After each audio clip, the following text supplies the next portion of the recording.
I ran down the hall of the school in tears while I could hear the laughter of my classmates and shouts of "Stupid! Stupid!" from all sides. God, that's enough. Shut up! I flew into the last stall, slammed the door, and slowly sank to the floor. How long could this go on? They hated me.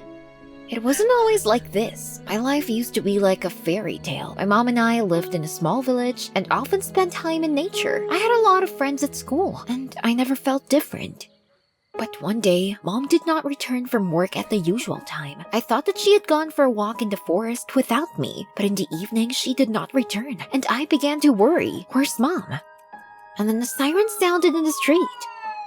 The police got out of the car and said, "My mom died in a car crash." My whole world collapsed in an instant. I collapsed to the ground and began to cry, feeling my stomach tighten. This can't be happening, Mom. My mother's sister, Aunt Eliza, took me in. She already had 3 children. Mark, a small boy my age, Erica, who was already at university, and Lyra, the youngest, who had just started school. I was hoping that talking to my siblings would help me get over my mom's death, but at the first dinner, everyone seemed to speak a different language. I understood every other word, and unable to stand it, I asked what they were discussing. At that moment, everyone was staring at me. Their looks made me want to sink through the floor. Erica, my older sister, replied slowly, as if to a child, that it was the transmutation of atomic nuclei. How can you not know such elementary stuff? I felt my cheeks flush. I suddenly felt like I was so stupid. So I didn't say anything for the rest of the evening. The next day, I went to school with Mark. I was terribly worried because I knew that the school taught only gifted children. My cousins were very smart. But what if everyone at school was like that? I sat down at the back of the class, hoping the teacher wouldn't notice me and call me to the blackboard. But when she said my name, my heart sank. Not this. I went stiff-legged to the blackboard and stared at the equation in horror. I didn't know anything about math. I'd always hated it. And now I was standing in front of the class, rooted to the spot. I literally wanted to sink through the floor. The teacher, unable to stand it, began to scold me. You can't solve an elementary problem. What a shame. I returned to my seat with an F in my diary and my cheeks flushed. God, what a shame. All my classmates were openly looking at me with disdain. And at recess, they, led by my cousin Mark, suddenly surrounded me and, cheekily smiling, asked, "Are you the stupidest person in your family, or are you just pretending?" These words brought tears to my eyes. I immediately pushed my classmates aside and ran out of the school. All day I walked through the city parks and thought about my mother. We were so good together. She always supported me, and she certainly didn't call me stupid. I didn't get home until late at night. Aunt Eliza met me at the door and immediately began to shout. Not only was I a disgusting student, but I also allowed myself to skip lessons. I wanted to explain myself and come up with something, but my aunt was adamant. She put me under house arrest, forbidding me to watch TV and read anything other than textbooks until I had my grades up. But most importantly, I was forbidden to walk, and this was the only good time for me. I was desperate. Can't she see that I'm just not good at studying? I'm not as smart as my cousins. The next day at school, the nightmare was repeated. Only this time, everyone just shouted that I was stupid and did not hesitate to point a finger. I hid in the bathroom stall and cried. How long could this go on? I couldn't do this anymore. Mommy, where are you? When she was alive, it was different. I wiped away my tears. Mom would definitely not cry in my place. She would prove everyone wrong, and I too would prove that I was not stupid at all. I left the stall and went to the library. I needed an answer to one question: how to become smart in a short time. I sat in the library until the evening, but I didn't find anything. My eyes were already aching from the strain, but I didn't give up. I couldn't leave with nothing. And then my eyes fell on a botany textbook. Mom adored plants. She always talked about their healing properties. Once, when we were walking near the river, she showed me a flower with blue petals and told me that it improved memory and increased brain activity. Wait. This was what I needed. I picked up my backpack and immediately rushed home. My aunt asked me sternly where I had been so late. A chill ran down my spine. I swallowed and tried to put on a serene face. In the library, doing math lessons. She nodded contentedly, and then I took advantage of the moment. Aunt Eliza, can I go to the village tomorrow? I need to pick up the remaining textbooks in order to improve myself in other subjects. My aunt looked at me intently, and I thought she would refuse. But then she sighed, so be it, but only take textbooks and immediately go home. A smile spread across my face. Got it. In the morning, I climbed by the river, looking for the cherished plant with blue petals. Where was it? After half an hour of searching, I was already desperate when suddenly I came across a whole glade of blue flowers. There was no limit to my happiness. I was finally going to be smart. I immediately gathered flowers and went home. Hold on, cousins. You'll soon find out which one of us is really stupid. By evening, I had dried the plants and eaten a few petals. Almost immediately, I felt how much easier it was to think. With a satisfied smile, I sat down at my textbooks and immediately tried to solve the same problem for which the teacher gave me an F. It was really elementary. I solved it in 2 minutes.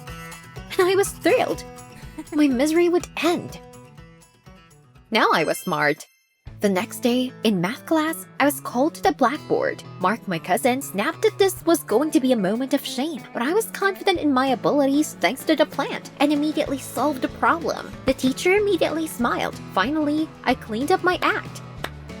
My classmates stared at me with their mouths open. At recess, they were all over me, asking me how I had managed to catch up with the program so quickly. But I chuckled that I'd always been smart, actually. You just didn't notice. Since then, I ate the plant every night, and my grades at school improved. Soon, I even bested my cousins and calmly discussed physics with them over dinner. Aunt Eliza could not hide her pride and was glad that her niece had finally come to her senses. But my cousins were always looking at me with a kind of disbelief. Whatever, they would never guess why I was smarter than they were. Even though I became smart, the exams were coming up, and I immediately began to worry. What if the effects of the plant stopped working and I failed my exams? The thought sent a shiver down my spine. No.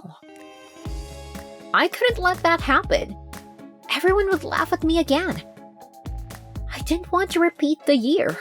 So in the evening, I went back to my room and immediately took out the flowers, deciding to eat a bigger dose. But then Lyra, my little cousin, burst into the room. She froze, seeing me about to eat some strange plant. I whispered in horror to keep her quiet, but then Lyra screamed, "Mom, Tessa is eating something strange!" At her screams, an angry Aunt Eliza came running and immediately took all the plants from me, saying that she would first study them and then give them back. What if it was something forbidden? To my assurances that it was just for the sake of fresh breath, she just waved her hand.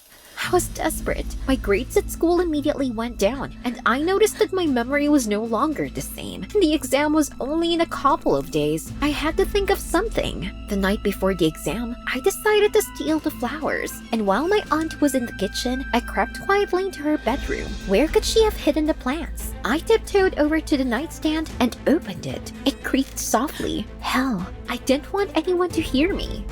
I pushed aside the documents lying there and hallelujah, the plants. Without wasting a minute, I ate everything at once, and I immediately felt calm. Now I could not worry about the exams.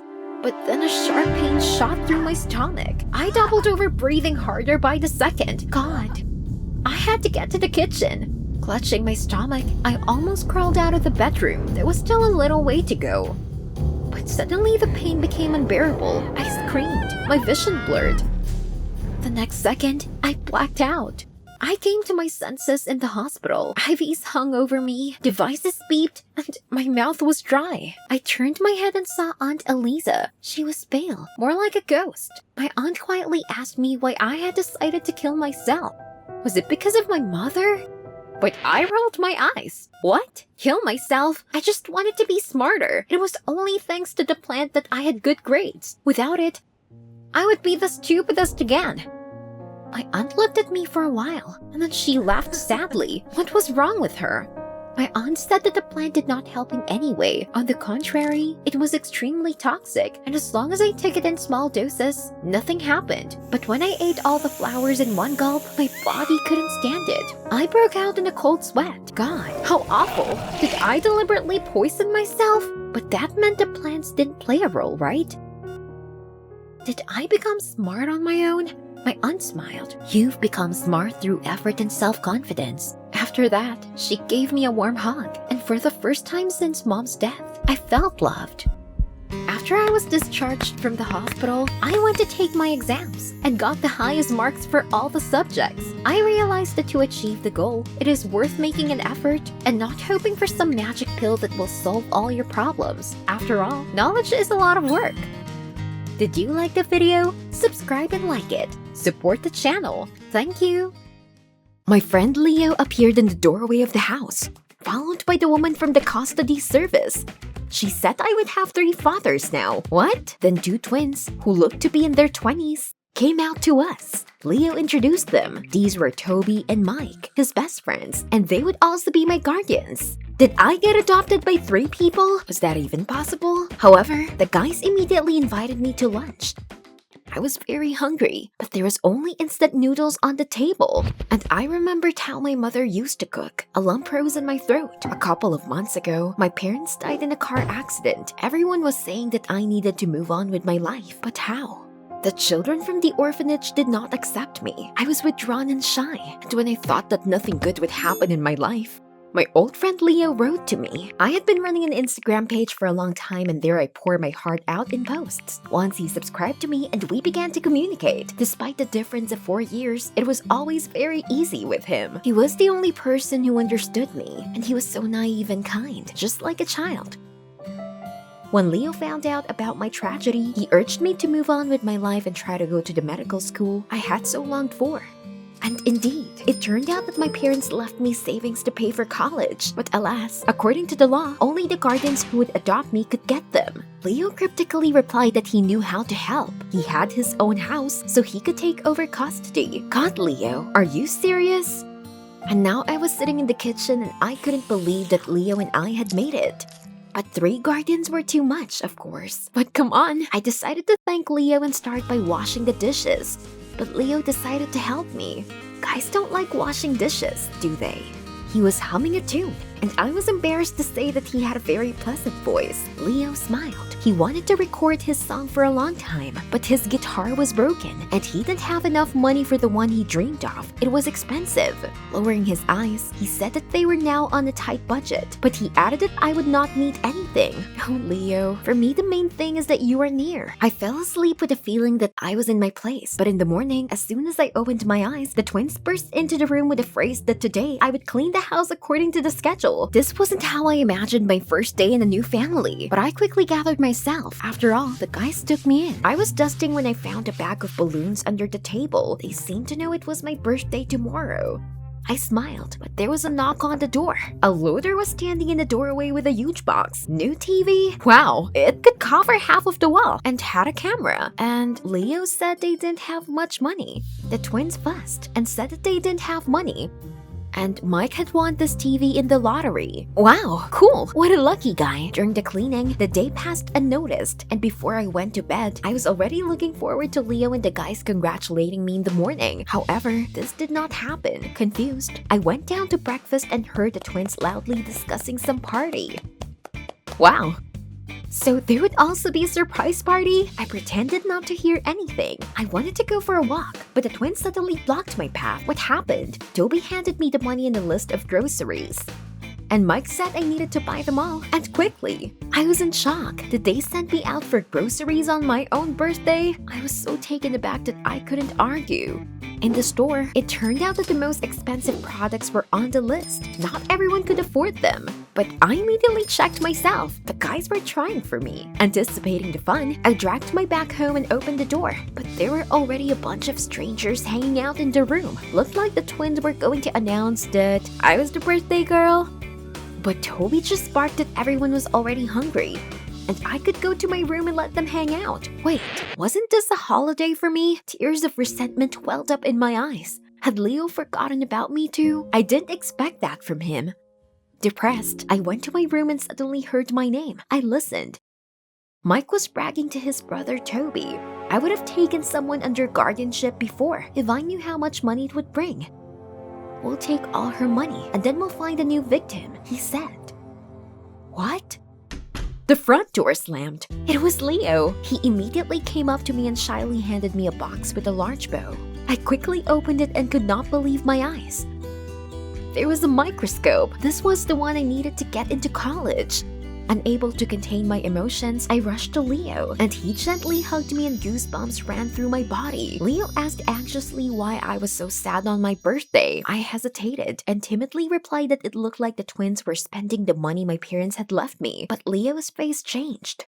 And he added that the twins were his best friends. They would never do that. I was so hurt. Why don't you believe me? Then Mike and Toby appeared on the steps. They seemed to have heard everything. Just looking at them made a cold sweat break out on my forehead. I pushed Leo away and ran to my room. Guys stole from me. I had to report it to the police. I picked up the phone with trembling hands. Damn, my hands are shaking. They pounded on my door and soon there was a loud crunch. Toby broke the flimsy latch.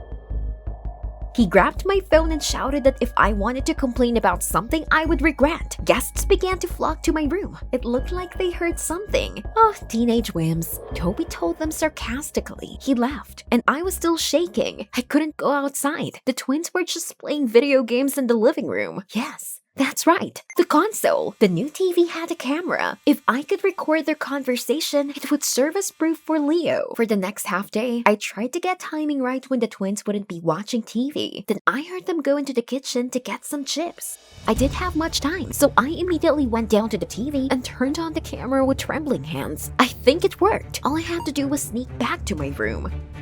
What are you doing here? Suddenly I heard above me. I was stunned.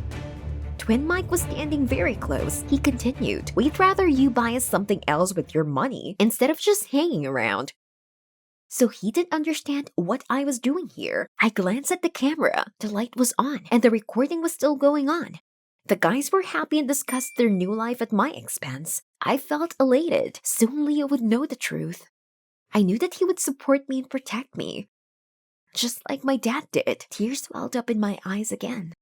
As soon as Leo returned, I immediately pulled him to the TV in anticipation. I turned on the recording. Mike was already on the screen. I froze, and suddenly, black screen. I was stunned. "Leo, it looks like the camera's turned off. I'm not lying to you." But Leo only said sadly that he was very disappointed. How could I say these lies about his best friends? Lowering his eyes, he added that he had a very different opinion of me. I had a terrible sinking feeling. The person closest to me thought I was a liar. The next morning, the twins made me wash all their shoes, and when Toby saw a spot on his sneaker, he yelled that if it wasn't for the money, they would have thrown me out for sure.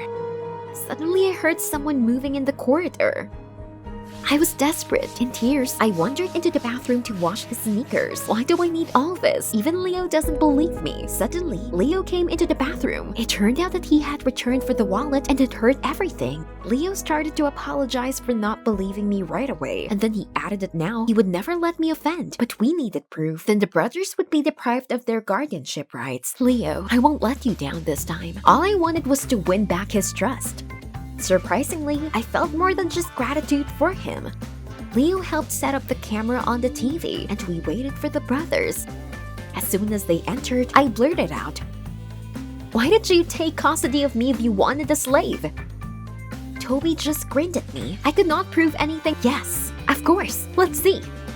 We checked. Everything was recorded this time. In the morning, Leo said that the four of us were going to the amusement park in honor of my last birthday and winked at me. The guys jumped in the back of the car, and Mike immediately started making stupid jokes about me.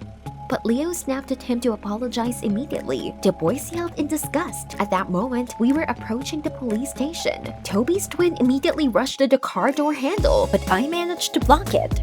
The police were already approaching us, and while the surprised brothers were being handcuffed, Leo handed the sheriff a flash drive with the video. As we watched the twins go, Leo turned to me, looked me in the eye, and gave me a gentle hug.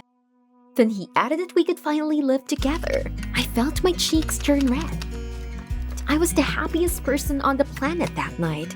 The twins were deprived of their rights to my custody, and they were obligated to pay the money spent. Leo and I were so happy about it. I started a new life. But alas, the joy was not long. A few days later, we got a call from custody saying that due to a legal accident, Leo could no longer be my guardian. Tomorrow I would be picked up by a new guardian from another city. This was the end. All night, I could not find a place. After all, I was losing a dear person again. Tears were choking me, but I suddenly realized that I just had to thank Leo for everything. I got up early and immediately rushed to the music store. I was supposed to meet Leo for the last time in an hour. And when I saw him, I couldn't help but cry. He seemed broken too. With trembling hands, I handed Leo the guitar he'd been craving. Leo was taken aback and tried to refuse the gift, but I tried to smile through my tears and said that he was the dearest person in my life, and I wanted him to remember me. Leo was calm and silently smiled. "What? Leo, don't you care?" Suddenly, someone touched me on the shoulder. I almost jumped in surprise. A young man was standing nearby. He said he was my new guardian and nodded to Leo. What does it mean?